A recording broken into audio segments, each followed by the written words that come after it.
하지만 항상 그 제도에 대한 혜택은 초반에 움직였던 분들만 그 혜택을 누릴 수 있었던 것 같습니다. 뜨거운 상생 임대차 계약의 방정식을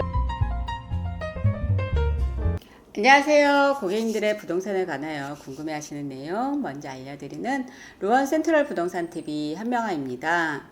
요즘 저희 부동산으로 굉장히 많이 질문을 해주시는 내용 중에 하나가 상생 임대인 주택에 대한 질문입니다. 기재부에서 발표한 상생 임대주택 관련해서 신문 10답을 주었지만 그래도 확인하고 싶어 하시는 것 같으신데요.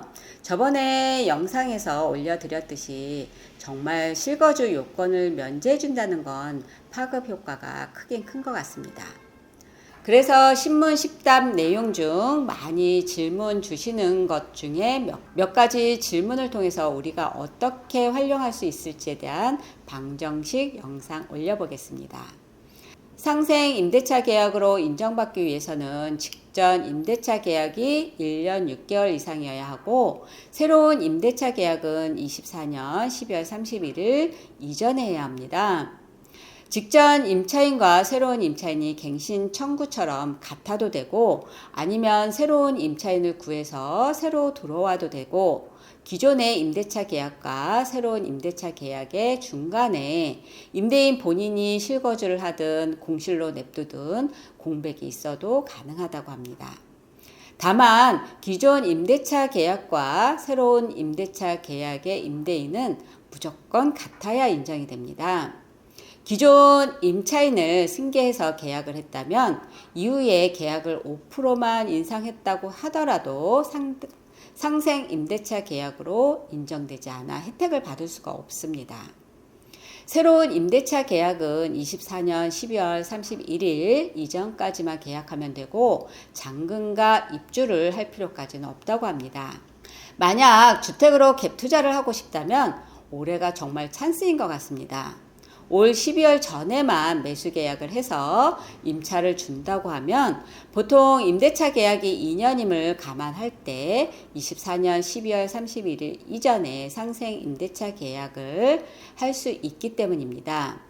그러면 투기과열지구에 주택을 매수했다고 해도 실거주 없이 우리가 1세대 1주택 비과세를 받을 수가 있습니다. 승계한 임차인의 주택을 매수했다면 올해 계약 기간이 끝나지 않으면 내가 재계약을 해주던 다시 임차인을 구해서 임차를 주던 올해 안에 계약을 해야 24년 12월 31일 이전에 상생 임대차 계약을 할 수 있는데 모르면 몰라도 임대차 계약을 승계해서 주택을 매수하는 건 이 제도의 효과를 볼 수 없을 것 같습니다. 예를 들어서 승계한 임대차 계약 기간 만료가 23년 1월이라고 가정한다고 하면 갱신 계약이든 새로운 계약이든 보통 2년 계약한다고 가정했을 때 만기가 25년 1월이 되기 때문에 상생 임대차 계약 혜택 만료일인 24년 12월이 지나버리므로 상생 임대차 계약의 효과를 보지 못한다는 얘기입니다. 또 하나 실거주하기 힘든 지역의 주택을 예전에 매수했다가 매도를 고려해서 실거주 요건을 채우기 위해 기존 임차인을 내보냈거나 아니면 내가 거주하러 들어가려고 공실로 만들어 놓았다면 이제 그럴 필요가 없습니다. 기존 임차인과 다른 임차인을 구해도 되고 공실로 본인이 실거주 등 공백이 있어도 기존 임대차 계약이 1년 6개월 이상이면 가능하고요. 임대인이 모두 두 계약의 임대인이면 가능한 상황이기 때문에 임대료 상향 5% 이내로 맞추기만 한다면 24년 12월 31일까지만 상생 임대차 계약을 체결하면 됩니다. 여러 가지 조건들을 모두 배제하고 심플하게 발표를 했기 때문에 우리는 세 가지만 기억을 하면 됩니다. 첫째, 상생 임대차 계약은 21년 12월 20일부터 24년 12월 31일까지 상생 임대차 계약을 체결하면 됩니다. 21년 12월 20일 이후에 내가 계약갱신 청구권 행사를 하는 임차인 때문에 5% 이내로 인상계약을 했었다면 이 특례를 적용받을 수 있습니다. 둘째, 기존 계약과 상생 임대차 계약의 임대인은 모두 동일해야 합니다. 승계받은 임차인의 계약갱신을 5% 이내로 새로 계약해줬다고 해도 이는 승계 전 임대인과 갱신계약의 임대인이 다르기 때문에 상생 임대차 계약으로 인정되지 않습니다. 셋째, 기존 계약의 임대차 기간이 1년 6개월 이상이고 상생 임대차 계약을 5% 이내 인상으로 2년 계약을 해주었다고 하면 임대인 당신이 실거주한 거로 봐서 실거주 의무 면제를 해준다는 내용이기 때문에 기간과 인상률은 맞춰야 합니다. 이 세 가지 조건만 충족한다고 하면 임차인이 달라도 되고 등록 임대 주택 사업자 주택이어도 가능하고요. 기존 계약과 상생 임대차 계약 사이에 공백이 있어도 되고 실제 임대한 기간을 기준으로 판정하기 때문에 계약서상 1년 계약같이 단기 계약으로 작성했었다고 하더라도 실제 기존 계약이 1년 6개월 이상이고 상생 임대차 계약이 2년이었다고 하면 계약서하고 상의해도 혜택을 볼 수 있다고 합니다. 조건이 까다롭지 않기 때문에 1세대 1주택 비과세 받는 게 생각보다 까다롭지 않게 되었습니다.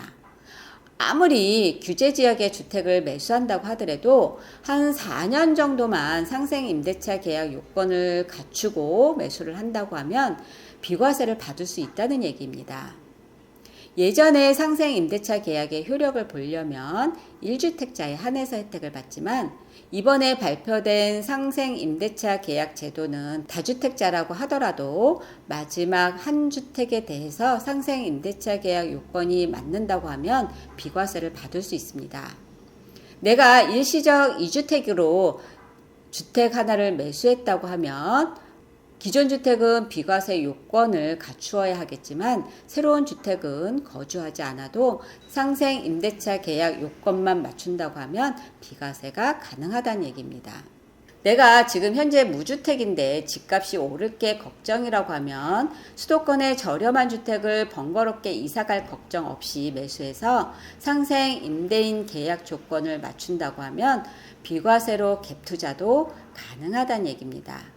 하지만 이 모든 것이 올 12월 안에 매수해야 상생 임대차 계약의 실거주 면제로 비과세 혜택을 볼 수 있습니다.